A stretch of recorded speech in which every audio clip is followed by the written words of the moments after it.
ధనుస్సు రాశి.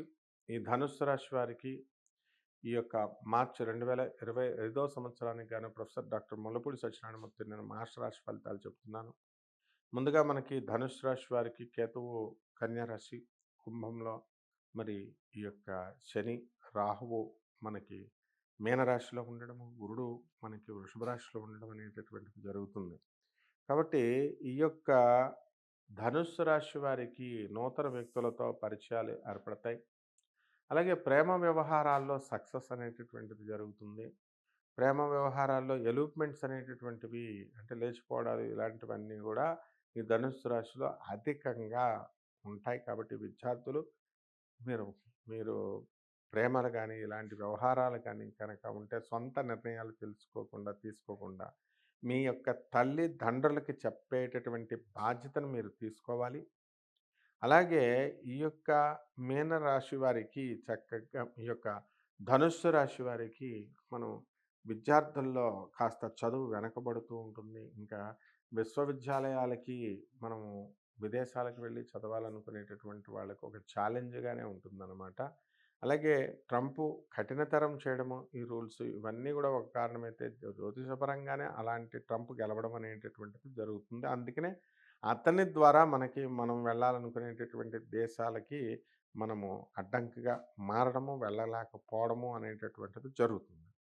కాబట్టి ఈ యొక్క ధనుస్సు రాశి వారు కోర్టు కేసులుంటాయండి. ఆ కోర్టు కేసుల్లో వీళ్ళకి అనుకూలంగా మరి ఫలితాలనేటటువంటివి రావడం జరుగుతాయి. అదేవిధంగా ఈ యొక్క ధనుస్సు రాశి వారికి వ్యవసాయంలో కానీ, కమిషన్ ఏజెంట్లుగా ఉన్నటువంటి వాళ్ళు, కూరగాయల బిజినెస్‌లు చేస్తున్నటువంటి వాళ్ళు, రైతులు వీళ్ళంతా గూడా సమస్తంగా పరిహారము ఇవ్వడానికి, సమస్తంగా సపోర్ట్ ఇవ్వడానికే అవకాశాలు ఉన్నాయి. కాబట్టి ఈ యొక్క ధనుస్సు రాశి లో పుట్టినటువంటి వాళ్ళు ఎవరైనా సరే బంగారము ఇవన్నీ గూడా ఎక్కువగా కొనుక్కోవడము అనేటటువంటివి చేయడం జరుగుతుంది. కాబట్టి ఈ యొక్క ధనుస్సు రాశి వారికి మరి వార్ధక్య దశలో మరి కొడుకు కనుక ఉన్నట్లయితే ఈ యొక్క ధనుస్సు రాశి వారందరికీ కూడా ఊరట అనేటటువంటిది లభిస్తుంది. అలా విధంగా ఈ యొక్క ధనుస్సు రాశి మనం తీసుకున్నప్పుడు ఈ కొన్ని క్రియలు మనం సాంప్రదాయబద్ధంగా కొన్ని మనం చేయాల్సినటువంటివి ఉంటాయి పరిహారాలు. ఏంటంటే మనము రాహువు అర్ధాష్టమంలో ఉన్నాడు కాబట్టి రాహు జపం చేయాలా, రాహు స్తోత్రాలు చదవాలా.